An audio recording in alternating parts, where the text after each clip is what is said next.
Hi, I'm Ronnie Cho here at Square One, and today we're going to talk about deciding to run for office. Well, the first thing you got to ask yourself before you decide to run for office is, are you the right person? Do you have what it takes to be a public person? Are there issues that you really care about, and how and if you're going to be able to create lasting change?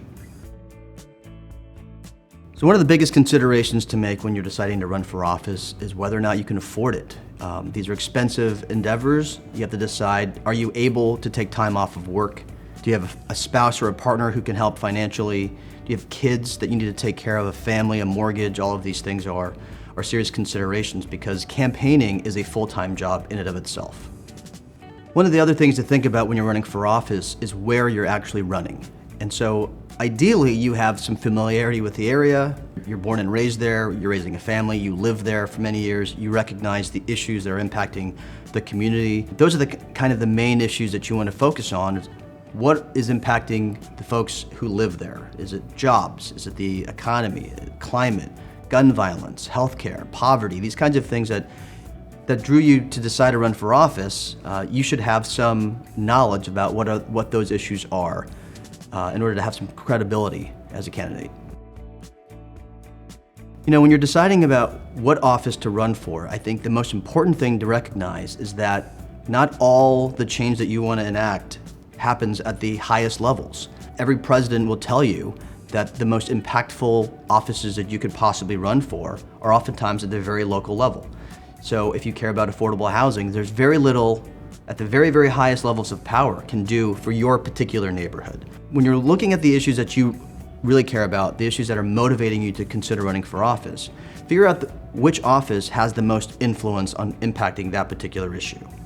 When you're deciding to run, you ought to do a few things. One, you should really think about how this is going to impact your family. It's one of the most important elements of a campaign is how it's going to impact your day-to-day life with the people who love you and know you the best. The other thing to think about are people in your community who also share values with you. If they're also recognizing there's an issue that really needs to be addressed and the leaders currently in office aren't doing enough or anything at all. One of the most important things to think about when you're running for office or considering it is to be your own best advocate. Very few times are you going to be invited to run or asked to run or recruited to run. You have to be the one that says, I'm ready, I see a problem, I'm the one that's going to help change it. And spread the word, talk to the local clergy, talk to community leaders, civic leaders, business leaders, elected officials, and let them know how serious you are about running and get their advice, get their input on how to do it.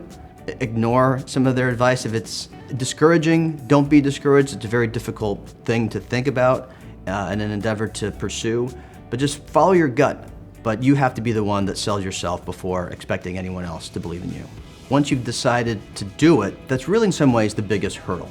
So now you can figure out the rest. How much money you need to raise, how many staff members you can hire, the timeline in which you have between now and election day, and the things that you need to do in order to qualify for the ballot.